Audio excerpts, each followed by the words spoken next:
This is the first day of the rest of your life. This is the first day of the rest of your life. 'Cause even in the dark, we can still see the light. It's gonna be alright. Yeah, it's gonna be alright. And love will hold us together, make us a shelter to weather the storm. And I'll be my brother's keeper, so the whole world will know that we're not alone.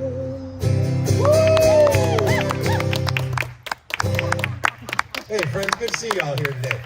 We've been driving around this country jumpstarting events like this since 2018, asking people of common goodwill, common good faith, to make the common good their voting criteria. But I'll tell you, there's something special about today.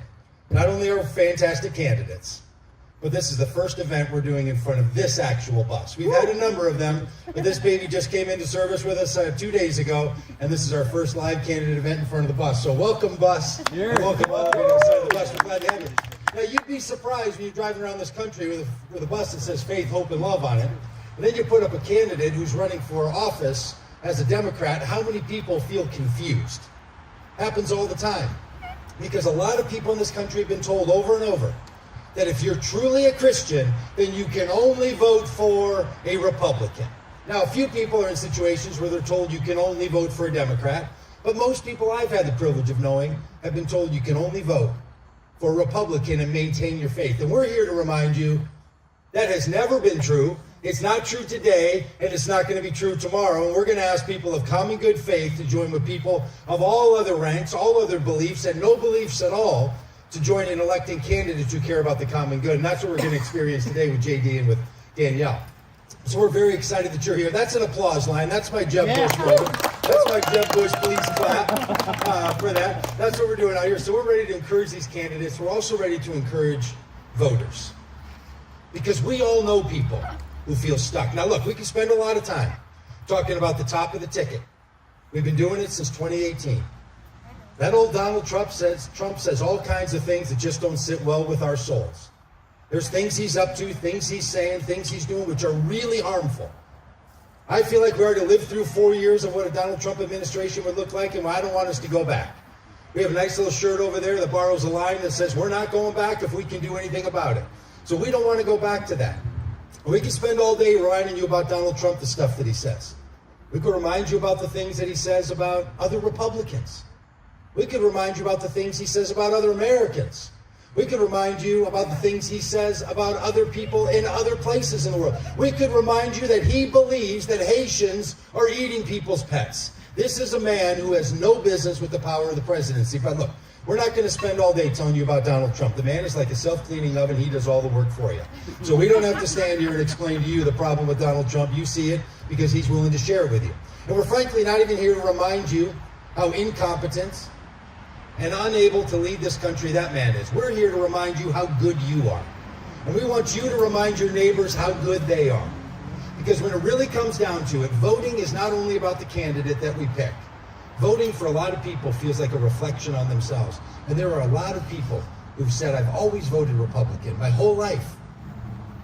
They'll say things like, I'm a Christian first, a conservative second, and a Republican third.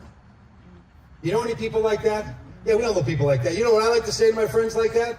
Then please join Mike Pence and do not vote for Donald Trump in the next election. Because Mike Pence was really proud of that. And he was as close as you could be in a work environment with the man, and he said no. But it's not just the top of the ticket. I'm not even going to spend any time reminding you about J.D. Vance. That poor man has no business being a senator in Ohio or being a vice presidential candidate. We won't spend any time on him. We're going to talk to you about Georgia. And we're not even going to talk to you about Georgia. We're going to talk to you about Georgia being the swingiest state in the union. And you are in one of the swingiest areas in the swingiest states. So swingers, it's time to make sure Georgia stays the path in this next election. This is time for that to happen. So we're going to introduce you to some candidates for common good. Top of the ballot, all the way down to people running for the state legislature, because what we know about Georgia, we know about every state in the union. The state legislature and the state house matter. They're going to make the laws, they're going to enforce the laws, and they're going to set the tone. So it really matters that we elect the right people. Now, at Vote Common Good, we have a category of candidate that Rob's going to tell you about called Candidates for Common Good. Well, I come from the great state of Minnesota, and some of you didn't know about Minnesota, but then you found out about Tim Walz, a fantastic candidate who's running with Kamala Harris, a fantastic candidate. And all of a sudden people are like, well, Minnesota, that's a fabulous place. Or was that Montana? Or was that Michigan? Or was that Maine? Or was that Missouri? And that's okay. People don't need to always know about Minnesota. He's a great candidate. So you might know about the sports teams from Minnesota. You might know about the great governor that now people call Coach. I've known the man for a while, and I didn't know he was called Coach, but I'm glad that he's called Coach. But what you might not know is that the Pearson Salt Nut Roll Company comes out of Minnesota, and they make a little candy bar called the Nut Goody.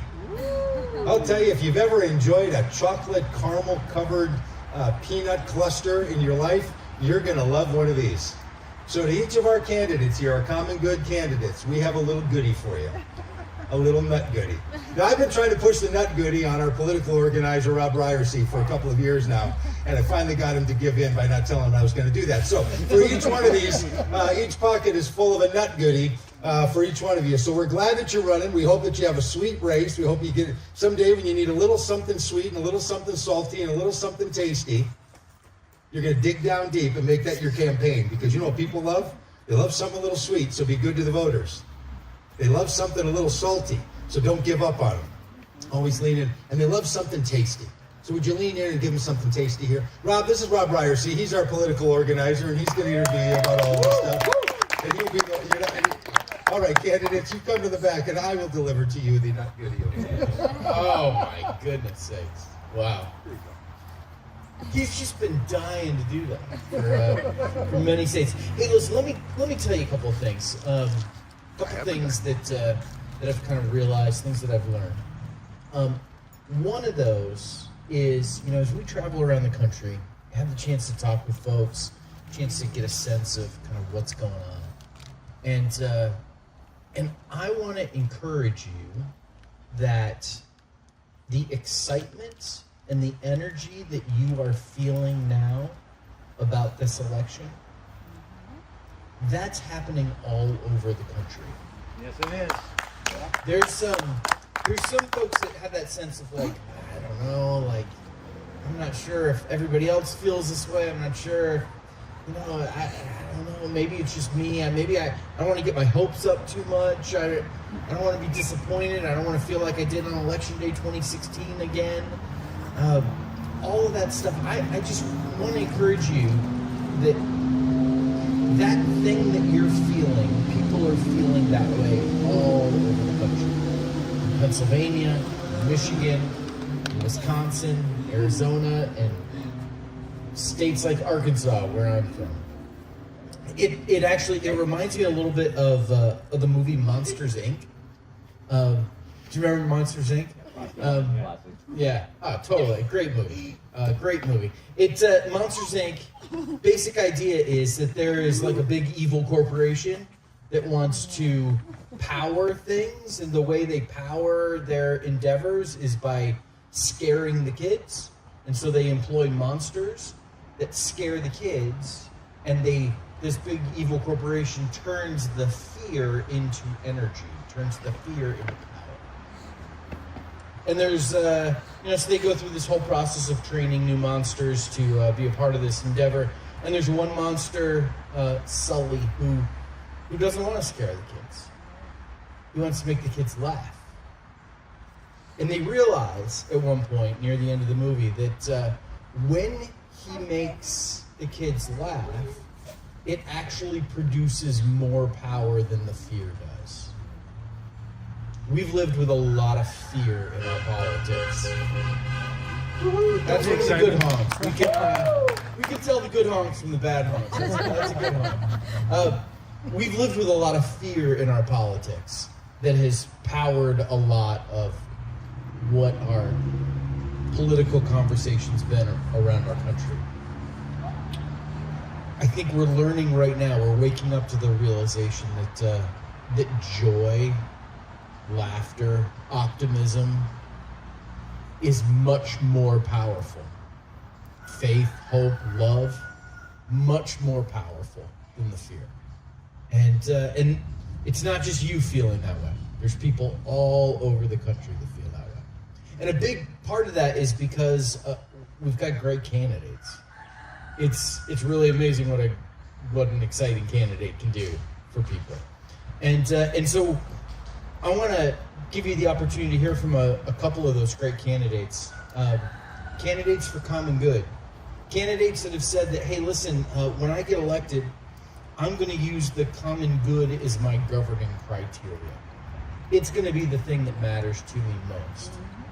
Not what's in it for me, not what's in it for my party, not what's in it for my rich donors.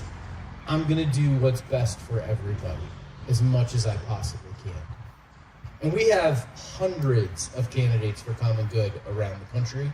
And two of them happen to be right here in this district, in this area.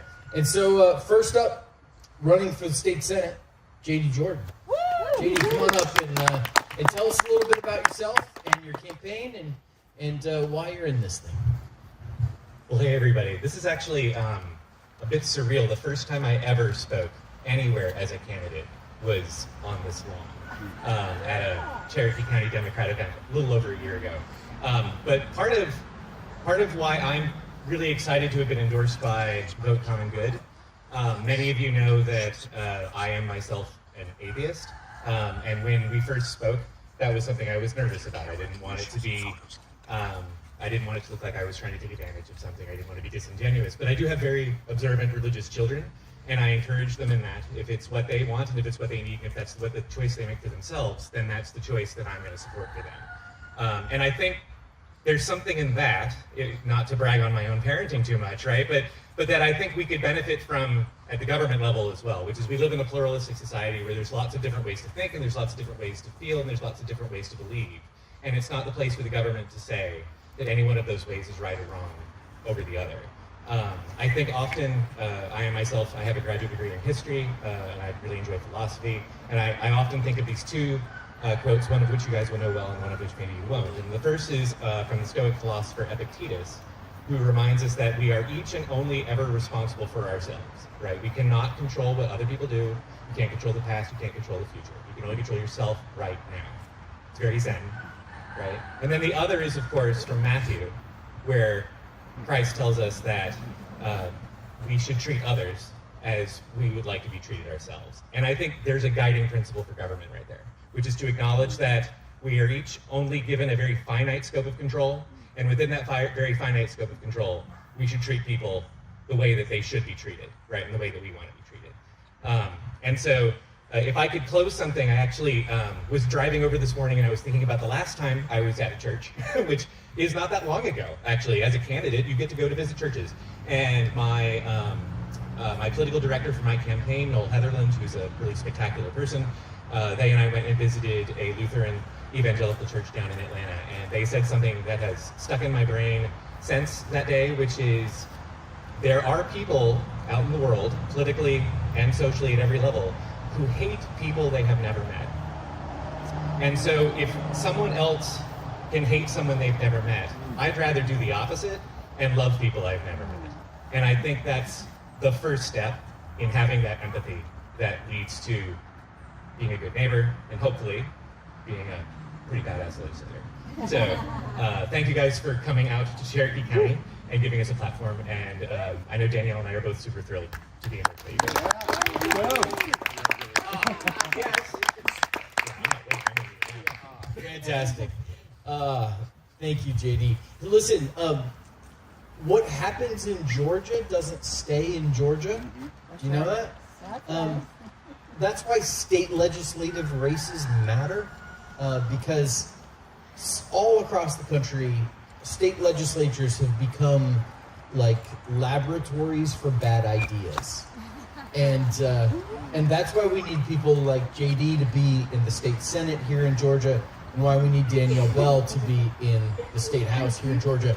Danielle, come up and tell us a bit about yourself and your run for state legislature. All right. Thank you for coming. Thank you, Common Good, for putting on this event. I always enjoy meeting with like-minded people and connecting with people of different backgrounds, but we come together for the same reason, which is what Common Good is all about. I wanted to share a little bit about myself today and why I came here, and being someone who's been a cradle Catholic, I usually don't get to share this part of my story as much, so I'm really excited to talk about it a little bit.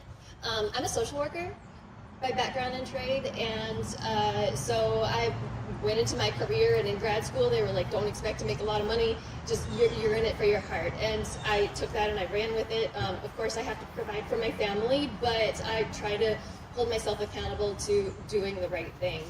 I worked at a hospital and felt that it was so profit driven for the hospital as a corporation as opposed to putting patients' care first. What I saw, and even moved up to clinical director, and what I experienced was the first question in treatment teams where we're discussing patients' care was not what's the diagnosis, how's their health, what's their progression. It was what's their insurance. And then the clinical team would use that, their insurance and what their coverage was, to make decisions on their behalf. Meaning better insurance, better care, worse insurance, less options. And I really felt that that was unfair, it was unjust, because we as people deserve good medical care. What I experienced while I was working there, my brother was diagnosed with a terminal illness, and he was 23 at this time. Doctors, all kinds of appointments, multiple doctors a week, sometimes up to 5 appointments with different providers. And what I saw him go through, he was told that he would have 7, maybe 10 years left. He made it 2.5. He died of toxicity 2 days after another round of chemo because his doctors weren't communicating. But what I know about the system is that there's no profit in care coordination. So oftentimes that falls through the cracks and people's care is impacted, people like my brother. So I, after about a year after his passing, like I said, he was 25 in 2019, I continued to work at the hospital and just became so burnt out on seeing this everywhere I went. I went to a different organization that specialized in health conditions, helping people with chronic pain and complex health conditions.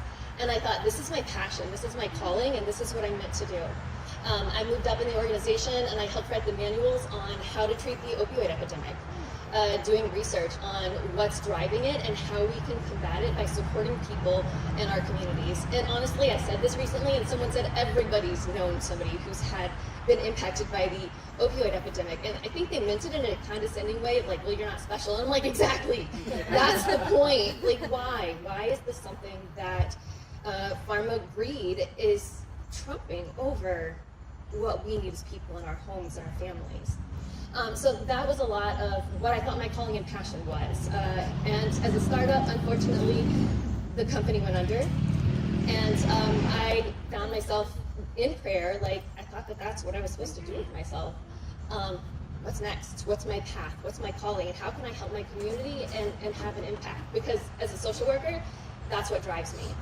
And at that same point, I got a call from the director of the Democratic Caucus for the State House in Georgia, and he said, hey, have you ever thought about running? And my first response was, absolutely. I've taken classes in social policy and social justice. I've been in the field for 15 years, like, yes, but I have no idea where to start.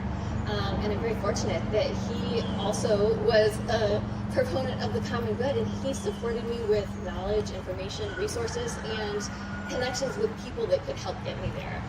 So I really do attribute that to part of my path. This is not just a political thing, but this is part of my faith journey, in that I want to fulfill what's meant for me by giving back and supporting my community. When I go canvassing, I talk to people about what issues are important to you, because that's what I want to be an accurate reflection of the things and the values that people in my district care about. And I really appreciate the Common Good for giving me this platform to talk about just that. Thank you. Woo. Thank you so much, Danielle. So great. So great. I want to encourage you. You probably know people that you feel like, man, it surprises me the way that they vote, and I think they should vote differently, but they've been a Republican their whole life, and I want to encourage you that that you can give them permission to vote differently than they have in the past. We talk about our candidates for common good being exceptional candidates. And what we mean by that is the kind of candidates that someone's willing to make an exception for. And so, what we want to hear is people say something like, I would never vote for a Democrat, but I would vote for Danielle. I'd never vote for a Democrat, but I would vote for JD. And what you can say to your friends and your family members is something like this. You could say, hey, listen, I'm not asking you to be a Democrat.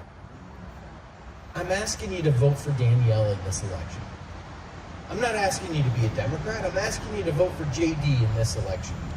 Because people's behavior changes before their identity does. So all we got to do is get them to change their behavior. And it's like that little stone that hits your windshield. You get that little chip. And then before you know it, it's, spreading, and you got a big crack, and now you got to call. And that's how change works, right? It starts with something small, and then it begins to spread. And so just invite your friends not to, change their whole identity, but to vote for Danielle, to vote for JD. And I would say parenthetically for Kamala, too. Joel, are you going to come sing another song for us? Fantastic. Joel. Woo.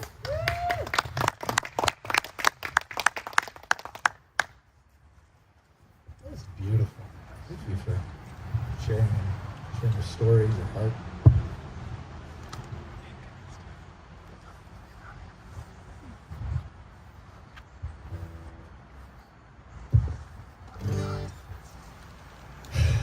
So my story is kind of what Rob just said. I didn't change overnight. I used to vote Republican, and little things started to change. People were kind to me. People listened. People reached across the bridge and shared my values. They said, "Look, you're pro-life, right? Consider this. Maybe this aligns with your values better." I think a lot of people can identify with the screwed up nature of the healthcare system and realize, we need to see some change on that. So I just want to encourage you to do that. Have the conversations as much as you can. Do it with a smile on your face. Let's sing a song, and Doug's gonna take us out. This is one of my favorites. It's called "We'll All Be Free." There's a world at war, caught in suffering, silent casualties. Oh God, grant us peace in these sleepless nights. I can hardly breathe despite brutality. I know that we'll be free. I know that we'll be free. So let the light and keep it shining. Let it break into the darkness. All the love dares us to see. We'll all be free. In these desperate times, love will hold us here. Love will join our hands, teach us to have no fear. So we lay our hate down to wash their feet. And when we see our brother, oh, we'll all be free. Yes, we'll all be free. So let the light and keep it shining. Let it break into the darkness. All the love dares us to see. We'll all be free. So let the light in, keep it shining. Let it break into the darkness. All the love dares us to see. We'll all be free. Now, I come from the church world. The Pentecostal world specifically. And it's a Sunday, so this wouldn't be a Sunday gathering without a little bit of congregational participation, okay? So I'm going to sing, and you sing back with me. I'm going to say free, free, free. We'll all be free, all right? So we'll be free, free. We'll all be free. We'll be free, free. We'll all be free. Yeah, so we'll be free, free. We'll all be free. Yes, we'll be free, free. We'll all be free. Yeah, so let the light in, keep it shining. Let it break into the darkness. All the love there's us to see. We'll all be free. Yeah. So let the light in, keep it shining. Let it break into the darkness. All the love there's us to see. We'll all be free. So tell your father, tell your mother, tell your sister, tell your brother, tell the world, tell everybody. We'll all be free. Yeah. Tell the lovers, tell the haters, tell the prisoners, tell the jailers, tell yourself, tell everybody. We'll all be free. Yes, we'll all be free, and we'll be free, free. We'll all be free. Come on, choir. We'll be free, free. We'll all be free. Well done. Hey, y'all. Thanks for being here. Now, we didn't want to just come here in faith, hope, and love you and then leave you. So we'd like to take you with us if you're up for it. There's a couple ways we'd like to do that. One is maybe to see these signatures on the bus. We'd love you to put your name on the bus.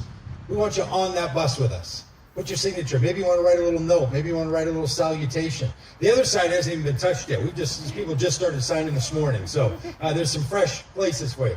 We travel in two buses. One of them's already almost full on one whole side, and the other side's well along the way. So you're going to be the people that are starting this one. By the time November 5th comes around, this thing's going to be full. So we'd love for you to put your name on the bus and be with us that way. We'd also love you in the tank with us if you're interested, because there's 4 things that get us around this country: faith, hope, love, and diesel. Diesel pushes the big diesel pusher around the country. So any donation you make to Vote Common Good goes right into the tank. Any donation you make to Danielle or you make to JD goes to help their campaigns. But if you're interested in pushing this thing down the road, make any donation, stuff over at the table. We'd love you to take a hat, a shirt, a button, one of those cute little Kamala hats. And just for your friends that aren't sure how to pronounce the next president's name, you can just give them that little indicator. So if you want any of that stuff, take it with you, all the rest of it. So we love you on that bus with your name. We love you in the tank, but also maybe you need to get inside of it. We're going to be back in Georgia. We're not done here in Georgia. In a couple of weeks, we're going to be back. Between now and then, we're going to be in Mississippi tomorrow. We're going to be in Texas. We're going to be in Arizona, California, back into Arizona. Then we're going to be in that one little district in Omaha, Nebraska. And then we're going to be up in Minneapolis. Then we're going to be over there in Wisconsin. Then we're going to Michigan and Pennsylvania. Then so we're coming back down here to Atlanta and Georgia area. And then we're going back up to Pennsylvania. And then we're going back to Michigan. Then we're going back to Wisconsin and back to Pennsylvania. And we're going to keep going all the way to Election Day. So maybe you're saying to yourself, I'm going to be in one of those places and I want to hook up with the bus. Or maybe you just want to travel there to support people. We'd love to take you with us. Or if you know people who do.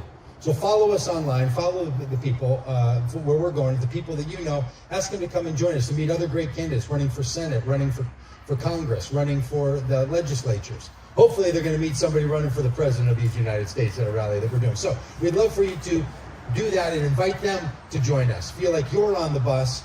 Maybe get on the inside with us as well. But also maybe you want to reach out to people right here. We've got a couple ways you can do that. You can take one of these yard signs and say, I support democracy for all. Faith, not fear. Hope, not hate. Love for all. You put that in the yard next to a candidate running with a D beside their name, and I promise you, you're going to have some conversations with your neighbors and your friends. It goes a long way. Here's what we need to do. Break the no-talk rules on your street.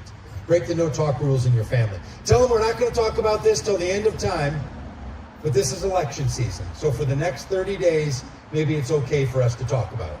but maybe you also want to talk to strangers. We make these postcards for you. These postcards say on them, as a person of faith, please join me in voting for. Now, this can either come from you as a person of faith, or you're implying that they're a person of faith. As a person of faith, please join me in voting for love, joy, peace, patience, kindness, gentleness, self-control. Pretty good set of words, right? Some of you know where those come from. It's almost on the money. And for Harris Walls, and then on the back you could write, and for Danielle Bell, or for JD. Then you put a stamp on it and an address. Now you might be saying, well, who am I going to mail them to? I don't know, maybe you know friends that you can send them to. But even better than that, we'd love to send you 15 names of Republican voters in this district. 15 names of people that we know are Republicans and are faith voters and have voted in the last 2 elections. And you land one of these in their mailbox. And then they start hearing about candidates. And then they start seeing yard signs. And then they start seeing things on the news. And then they start listening to their own heart and they think, maybe that little prod, maybe that little thing. Have you ever gotten a handwritten postcard from anybody? It almost doesn't matter who it's. If it's not the fake ones and the people that want to redo your windows, you know, those people always send them and you can tell they're fake. Make sure they know that they're real. So if you want one of these, go to the back there, take 15 cards, and then give us your name, and we'll email you a list of 15 names that you can mail these out to people. So I'd love for you to feel like you're part of this.